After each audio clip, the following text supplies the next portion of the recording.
What's going on, everybody? Alan Bryce here, over at Real Squad, here to give you our quick, non-spoiler review for Abigail. This is directed by Matt and Tyler over at Radio Silence.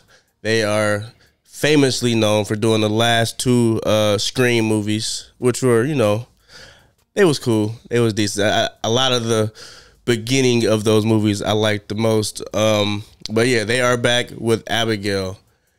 We follow a team put together by Giancarlo Esposito. And, you know, it's kind of your typical team. You got the brains of the operation, you know, the muscle, the getaway driver. Yeah, you know what I mean? And their whole thing is to kidnap this little girl and to hold her for ransom for $50 million. Everybody gets $7 million each, and they just got to watch it for 24 hours. But shit hits the fan. Yep. Now, let's go ahead and get the elephant out of the room because we both saw the trailer. Right. Surprising enough, it is people out there who didn't see the trailer and saw this movie, which probably led it to being a little bit more of a surprise. Yeah. But even going in here and seeing the trailer, that's what made me excited to go see it. You know what I mean? So I was actually really juiced to go see, because the little girl turns out to be a vampire. And lo and behold, she's not trapped in there with them. They're trapped in there with her. Yes, and it becomes like a cat and mouse game with them trying to escape this vampire ballerina, as they say in the trailer. And pretty much all hell breaks loose. You made a good point, and you said that you probably prefer not to see the trailer. Yeah, either not to see the trailer, or I wish they just wouldn't have put the fact that she's a vampire in the trailer. They'd have promoted it or marketed it like just a regular kidnapping movie, and then we come in and then, oh shit, she a vampire? Like, that'd have been lit. I can't argue that. But I feel like, because I completely agree, because they did that. There's a few movies that did that. Yeah.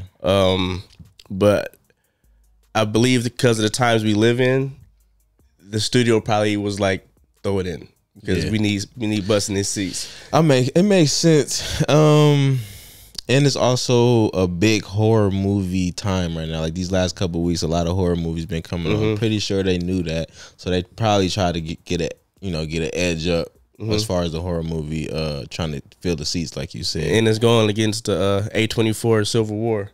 Right. And so it had some contenders out there. And the fact that they did throw that in the trailer, like I said, when I saw the trailer, I wasn't initially tripping. You know what I'm saying? Right. Because how the movie starts off, they don't immediately tell you that she's a vampire. Right. You a good 30 minutes in before there's a reveal. You know what I'm saying? Exactly. And I also I'm like, in the back of your head, you know she's, cause if you've seen the trailer, in the back of your head, you know she's a vampire. So I also feel like they waited too long for that, because we already knew if you seen the trailer. If you didn't see the trailer, then yeah, it's a total surprise.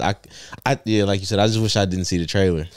Even knowing that she's a vampire, I like how she played the kid role. Like she played the role like she was convincing as being completely scared. It was a scene where, you know, somebody pretty much is like threatening her, and she's genuinely looks like she's scared or whatever. So I could appreciate that. And Abigail is played by Alicia Rare. I think the only time I've seen her was in the new Matilda reboot, and yeah, she was like the complete opposite role as Abigail, but she did play the actual little kid. Yeah, for sure. She did a lot of singing and dancing in there, and she was dancing and, you know, wilding out in here. And so I feel like her transition from the little girl to the centuries old vampire was pretty good. Like she was once she started to talk and like show her true colors, I'm like, oh shit. I definitely agree with that. She was turned up. I for sure feel like she the duality of the role of being a little girl, then, like, you know, obviously she's centuries old as a vampire little girl. Like, she switched it up. She was able to switch it up like damn near seamlessly. There's only one part where I was like, but then other than that one part, I was like, damn, that was like seamless, bro. Like, for sure. And then you know, they threw the whole ballerina part in there, so it made her hella extra agile and stuff. And the movie gave me like a little bit of Reservoir Dogs vibes, as far as how they put together the heist. You know, a group of strangers come together. They all get fake names, and then they trying to figure out kind of like, you know, like tendencies of each other to figure out like their backstory or whatever. It for sure was I feel like it was a nod to Reservoir Dogs. I agree, especially like you said, the making up the names, and I actually liked majority of the characters. Yeah, a couple of standouts is Dan Stevens. He plays pretty much like the asshole cop or whatever you want to call it, and Melissa Barrera, who was just like, you know, she hot right now, right? And she popular as hell. She's popular from the Scream franchise with the newest movies. And Kevin Durant, that's the big muscle dude, bruh. So funny. He damn near might be my favorite character. And I can't leave out my man Angus Cloud. Yeah, R.I.P. Angus. Sure. Definitely from Oakland. Shout out Oakland. And they had a nice little shout out to Oakland. There's a scene because he plays the getaway driver, and when he turns the radio on, it's 106 KMEL. Our radio station, and it's playing The Jacka. Is it Glorious Life that was playing? Yeah, that shit was hella clean. For some reason, when they throw a part of your city or you know what I'm saying, from where you from into a movie, it makes it a little bit that much better. Get extra hype. Yeah, I was juiced. That was hella clean. They really let him be himself, which he usually plays that type of character because he's just like the same in Euphoria or whatever. Yeah, slurry voice, trying to like you the think stoner dude. He might be on. Yeah, for sure.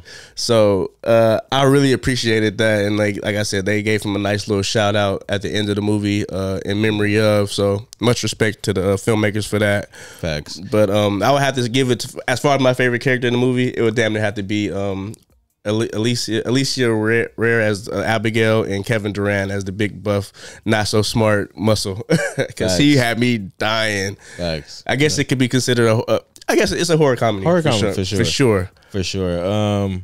Yeah, same. My favorite character.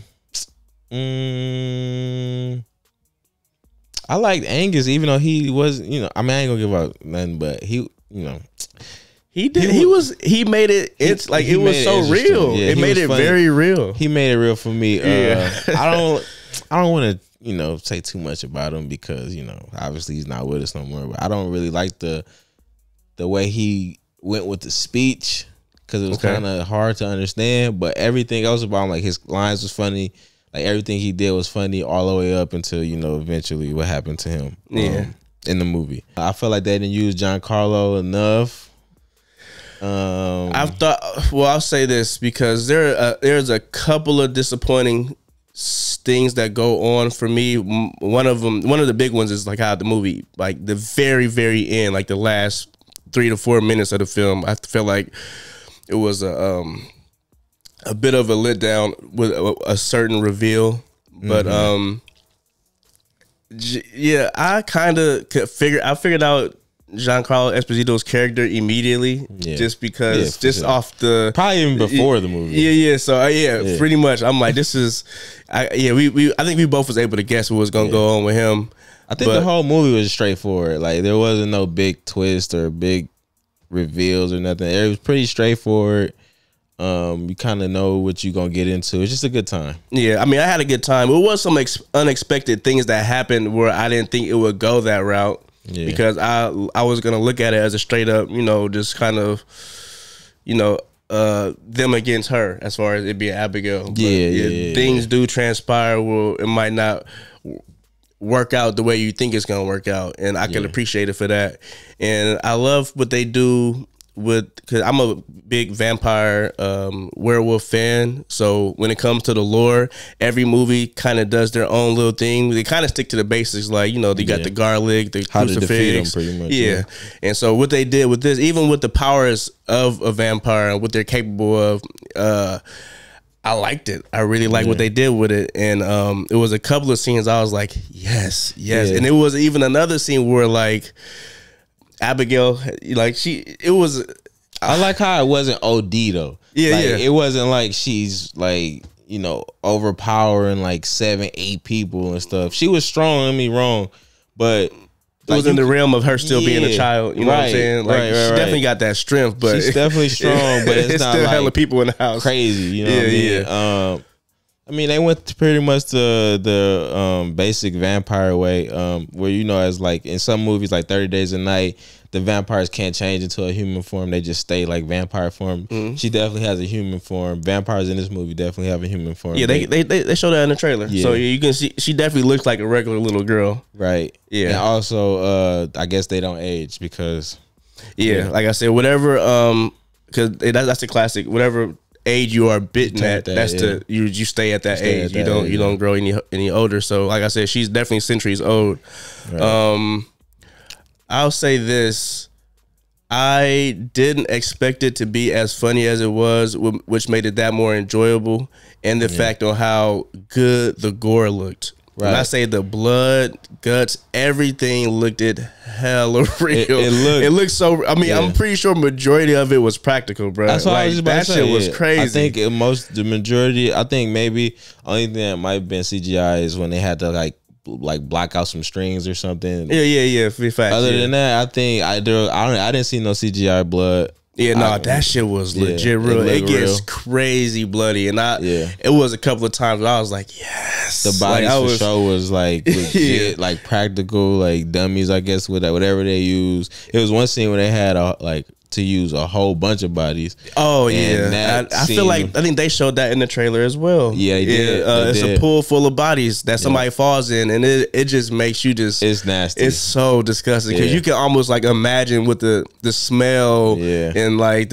it's just crazy. Yeah, I forgot the woman who acted that part out, but she really conveyed how bad that situation would be. Catherine Newton.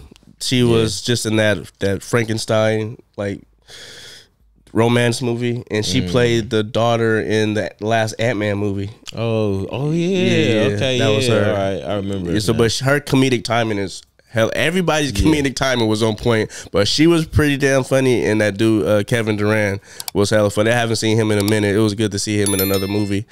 But like I said, I actually enjoyed this. Because I felt like I knew what I was getting myself into as far as the type of movie this was going to be. Yeah, I think the comedy was on point. Yeah, I think most of the anticipation for me was just seeing what kind of I guess like weaknesses the vampire have, and like see how this universe's vampires operate. And they let you in on a few bits, like who her father is and what he does, but they really didn't expand on the vampire lore in this. It's more so this is what you see right now, and if y'all like it, we may come back and follow up with something. I think it's because right now it's doing fairly well. It's charting really well, and so I think they're gonna have to do another one because I'm getting almost like Megan vibes. Like it's getting word of mouth right now, and people are enjoying it regardless of knowing with the trailer. Like I said, a lot of people are not tripping. Like, I mean, but I still feel the same way you do. If I would have went in knowing the trailer worked out this way, I probably would have been a little bit more skeptical just to go see the movie. But once I did go, I would have been screaming at the top of my lungs, like, please go see this movie. But I'm not really tripping like that. It's just that, like I said, if it had been a more like secretive reveal, obviously people would have been talking on Twitter like, "You gotta go see it. It's a big reveal." Hopefully, oh no, they would have spoiled it for sure. I know niggas would have spoiled it, but I'm just saying, it would have been bad. So that's what I'll leave you with this question: if you were the movie studio and you know by putting it out there in the trailer, it's going to get the traction that it's getting right now, or you can take a risk. Because, like I said, it's tracking probably the best right now as the movies that just came out this weekend.